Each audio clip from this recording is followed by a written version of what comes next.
Muchas gracias a todos por vuestras intervenciones. Tenemos un ratito para un turno de preguntas hasta las 2, así que, bueno, pues lo abrimos ahora mismo y aquí los tenéis a vuestra disposición.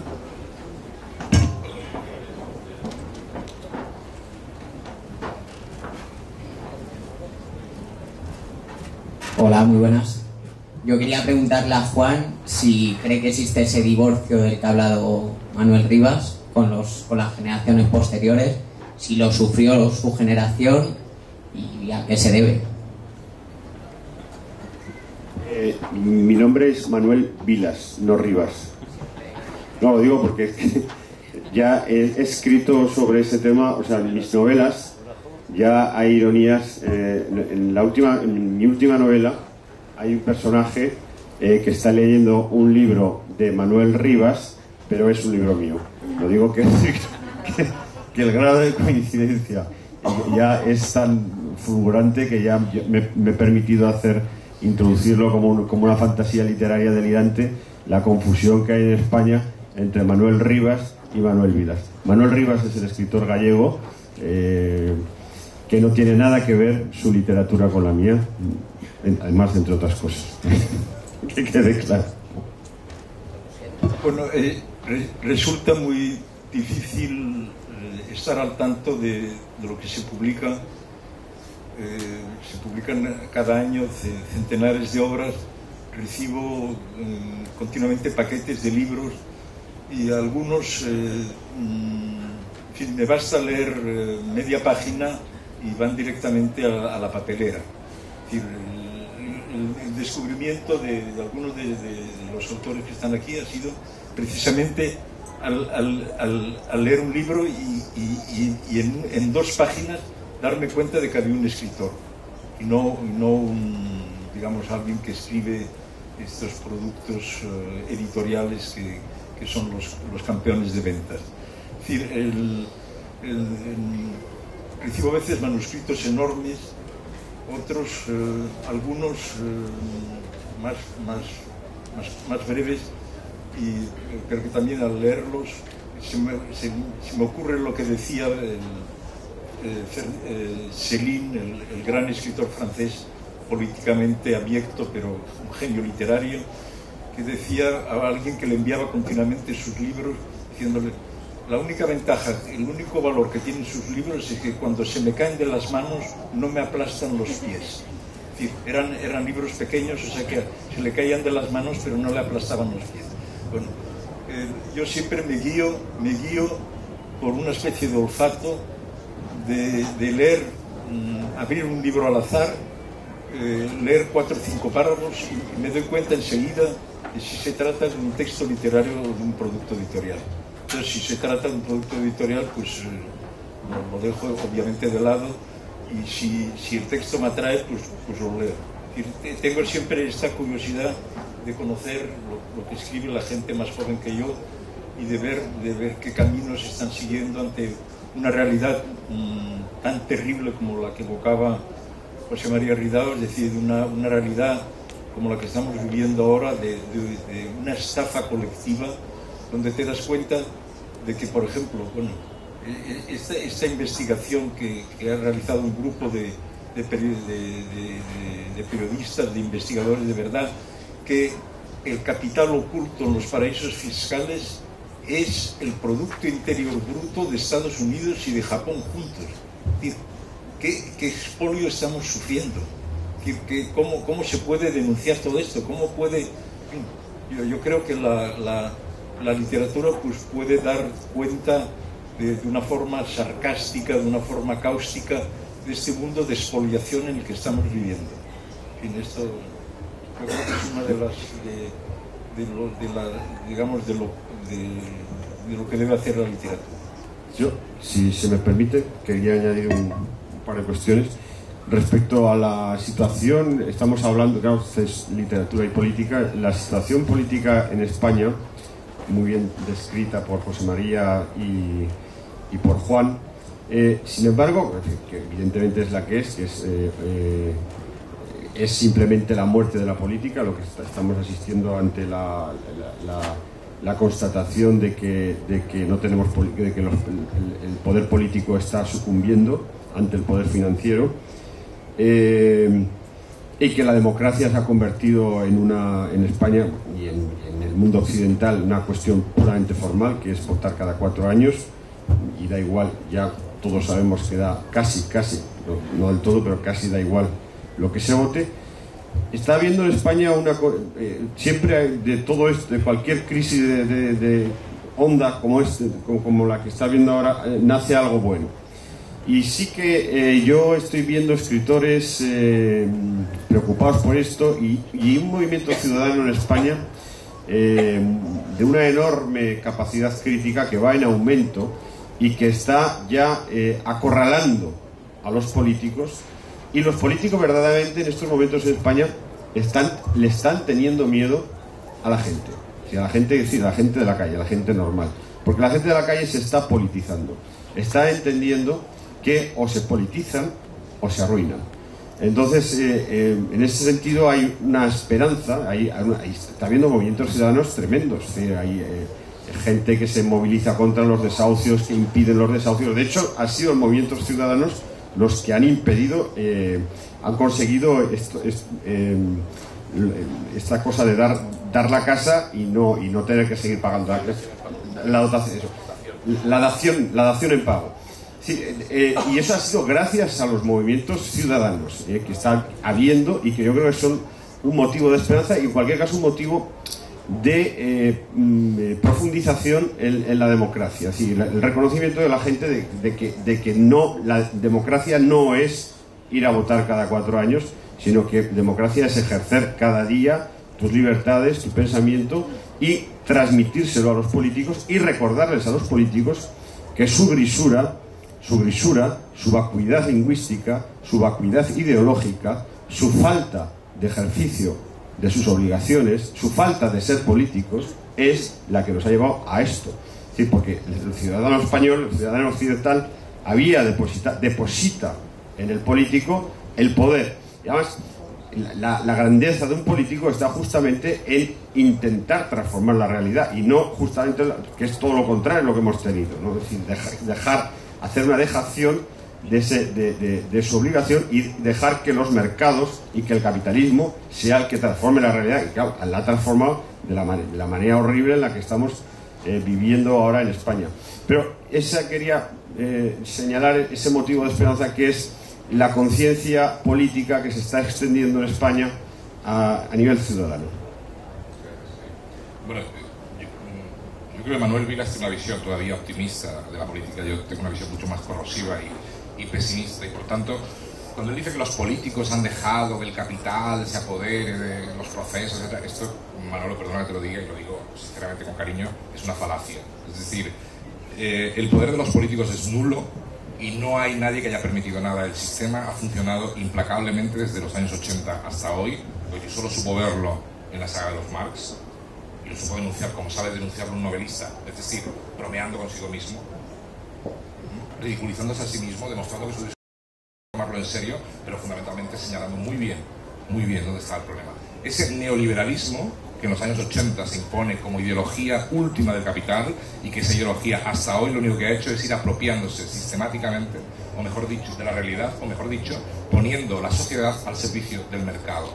Cuando antes se hablaba de la marca España, obviamente es un paso definitivo ya, y tú has citado a Debord, es la forma en que la realidad se convierte en una marca en sí misma.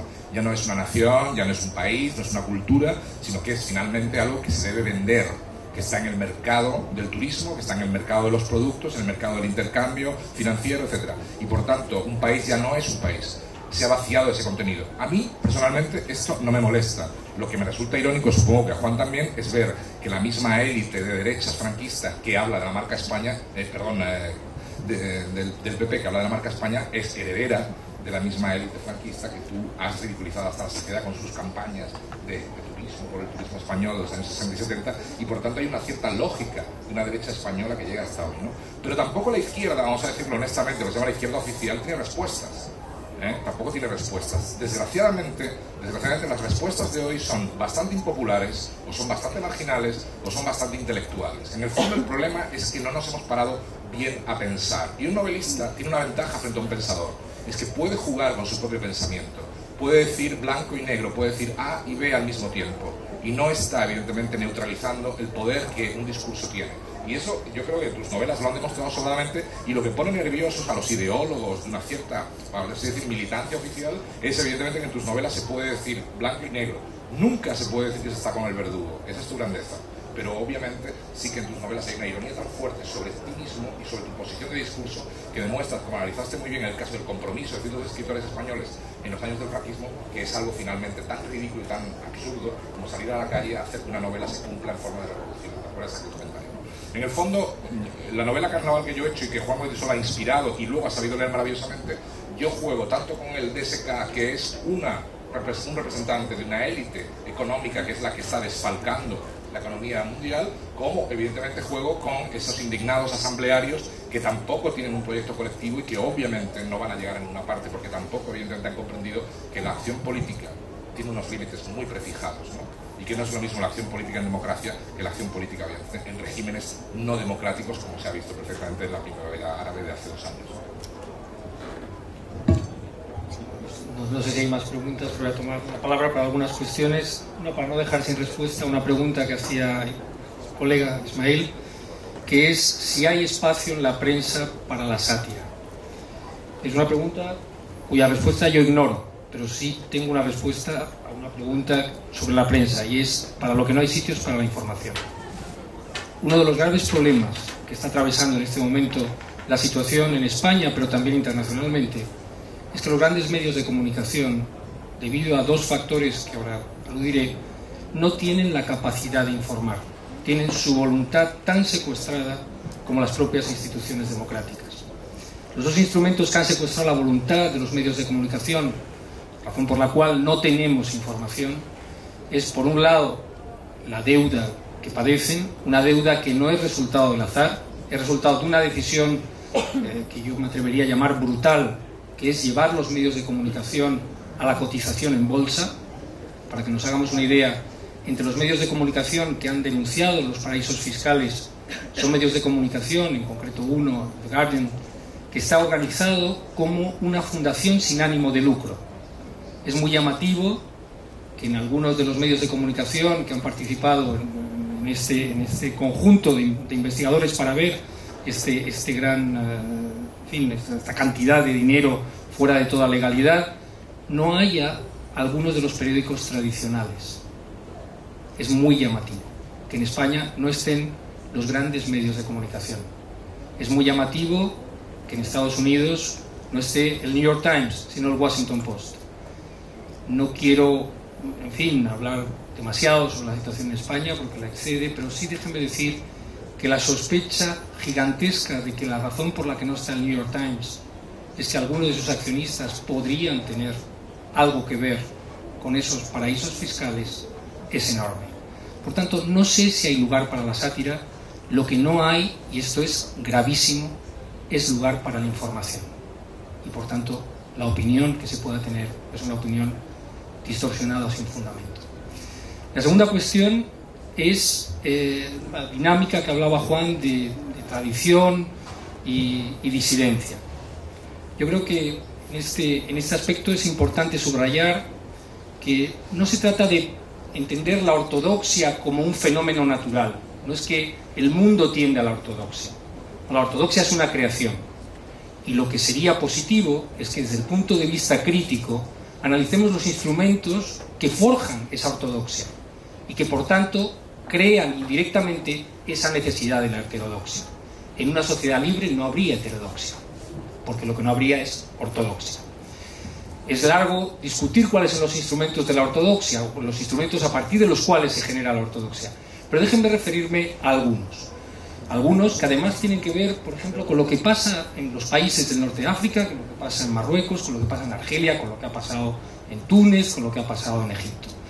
El primer mecanismo de creación de la ortodoxia es no asumir el dolor, si ese dolor se produce en la lejanía geográfica o en la lejanía temporal.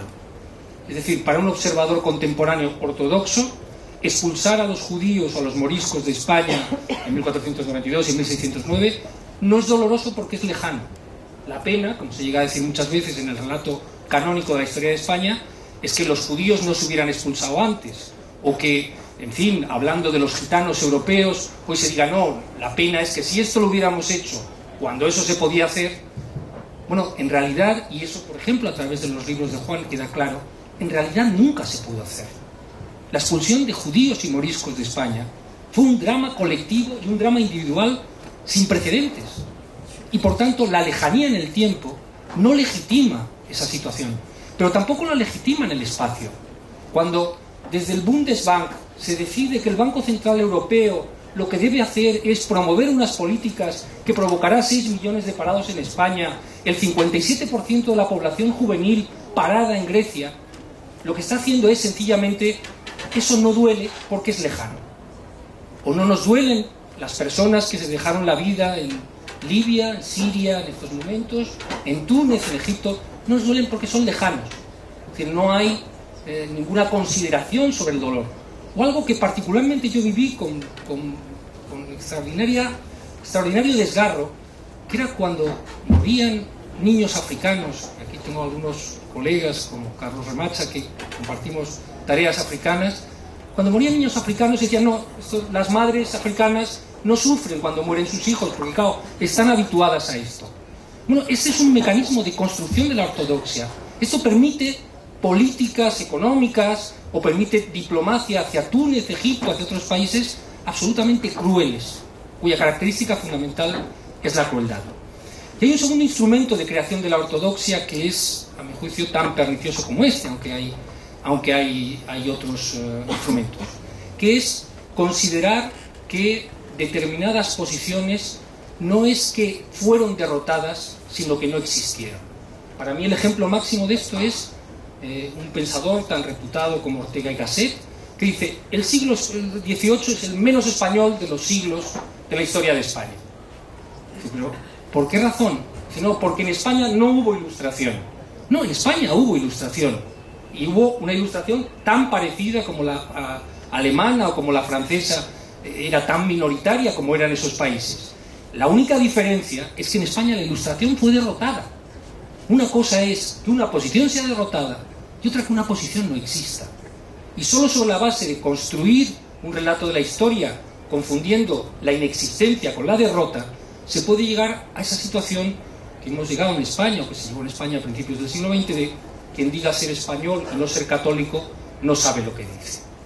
Hubo españoles no católicos desde hace muchos siglos y lo que defendemos es el derecho que se pueda ser español sin que efectivamente se defina uno como católico. Y finalmente, referirnos a la crisis, a la situación de crisis. Es una crisis que efectivamente no es solo española. Lo que más cabe reprochar al gobierno español es el entusiasmo con que se ha sumado a una ortodoxia que era la suya, con crisis o sin crisis. Hubiera sido magnífico para el gobierno español que sin crisis hubiera podido llegar a desmantelar el estado de bienestar. Pero es una situación que lo que no debe llevarnos es a olvidar que, como decía al principio, nosotros no defendemos el pacto, no defendemos la convivencia porque defendamos el statu quo.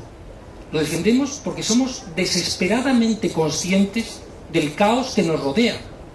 Y por tanto, es preferible la solidaridad, es preferible el pacto, es preferible el buen pacto corregido sistemáticamente que una situación como la que hemos vivido a partir de la Revolución Conservadora, donde se decía liberalizar y desregular es lo mismo. Es decir, la libertad se consigue en la ausencia completa de cualquier pacto entre ciudadanos, de cualquier norma, de cualquier institución. Bueno, hasta donde sabíamos eso era la ley de la selva. Y el resultado de la ley de la selva es lo que hemos vivido. Y es contra esta ley de la selva contra lo que yo creo que hay que decir basta de manera enérgica. Hay que decir que efectivamente no se puede pedir a las personas que están lejos o que no pertenecen a nuestra clase, no se les puede pedir unos sacrificios cuando el Producto Interior Bruto, el equivalente al Producto Interior Bruto de Estados Unidos y de Japón, se encuentra a buen recaudo en paraísos fiscales y podría servir justamente para políticas completamente distintas, políticas que solo tuvieran un horizonte. Y es que ningún sufrimiento está legitimado. Quería añadir la desregularización de los mercados la han hecho los políticos españoles. Quiero decir que tienen nombres y apellidos. Y lo que la gente ahora está diciendo los nombres y apellidos de quienes nos han llevado a la ruina. Es decir, no es un proceso tan internacional, sino que es un proceso con políticos españoles con nombres y apellidos. Vamos a dejar un momentito la palabra, que hay una pregunta en el público, si os parece. Señor Samarcande.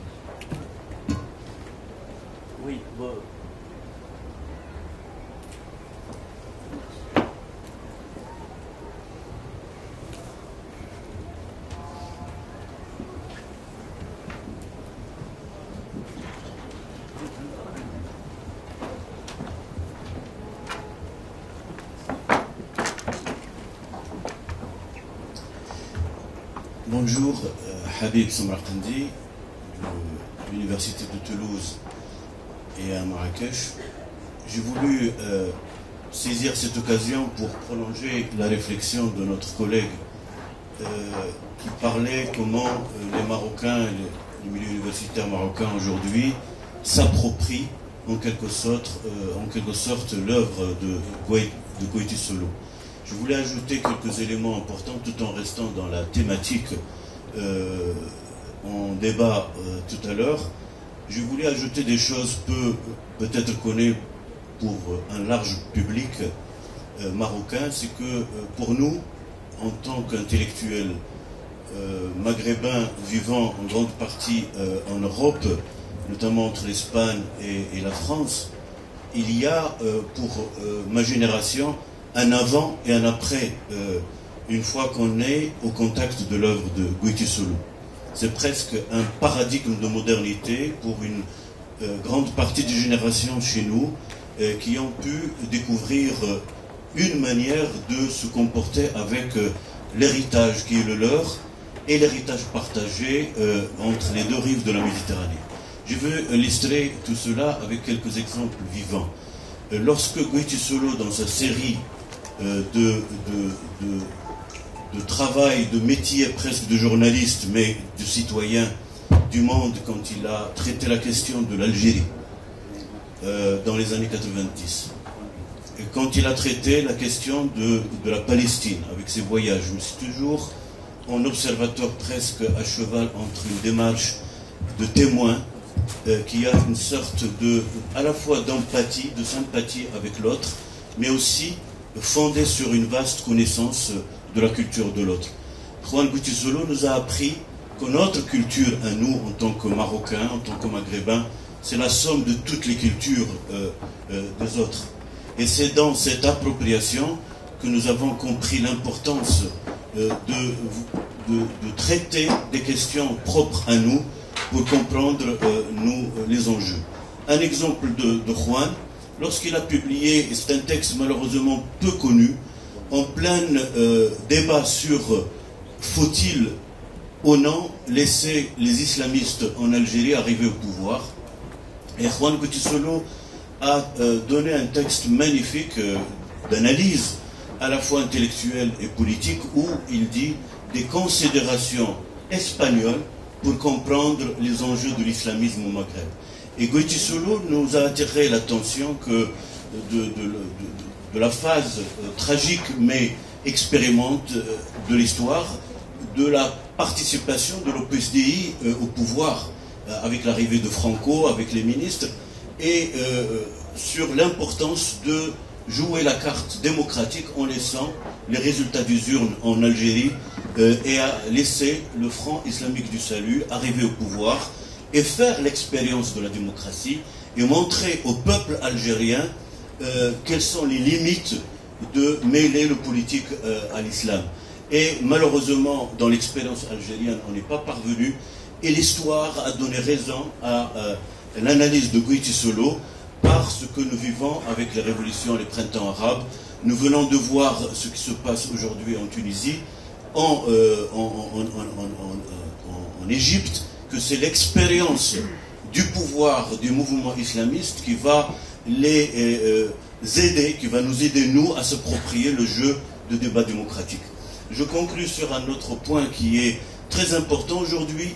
Peu de gens le savent, que les intellectuels maghrébins vivant en Europe considèrent que dans ce processus de construction d'un espace euro-méditerranéen, nous sommes parvenus à considérer que dans cette chaîne à construire dans les années à venir par la société civile, par le débat au sein des institutions démocratiques et en dehors, c'est que le maillon le plus fort d'entrée à cette unité euro-méditerranéenne, c'est toute l'expérience du Maghreb avec l'Espagne, en raison de l'héritage de 9 siècles de présence arabe en Espagne, mais aussi en raison des grands drames, de l'exil, de la diaspora, de l'expérience des trois cultures, de l'expulsion des Maurices en 1609 et en 1614. Si aujourd'hui beaucoup de Maghrébins parlent de cela, c'est grâce au travail préparé de longue date dans une complicité fraternelle avec Guetisolo. Merci beaucoup.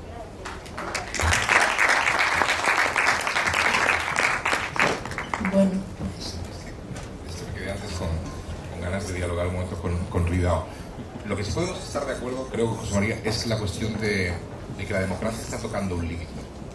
Precisamente al describir una realidad en la cual lo económico y el mercado termina dominando a la sociedad, termina imponiendo imperativos sobre esa sociedad que son mucho más poderosos que las morales o los pactos políticos que definen también ese vínculo social, yo creo que hay un cuestionamiento muy serio del sistema de representación llamado democracia. Y hoy es más fácil por eso ser novelista que ser político o que ser pensador político, porque un novelista puede enfrentarse a esos límites de representación, a esos límites de pacto, ponerlos en cuestión y ver realmente qué refundación posible a través del discurso novelístico, y eso lo ha hecho Juan muchísimas veces cuando no había democracia en España, a través de la refundación que el discurso novelístico impone simbólicamente sobre una realidad a la que se dirige en otros términos que aquellos en los cuales esa realidad se define. En ese sentido, en mi opinión, estamos viviendo un cuestionamiento muy serio del sistema democrático, y no me extraña que, como dice Vilas, la gente esté en contra de los políticos, porque los políticos han faltado al pacto político. Para mí, el escándalo que tú has sacado muy bien a relucir de los paraísos fiscales demuestra que los ciudadanos hemos sido engañados por el sistema.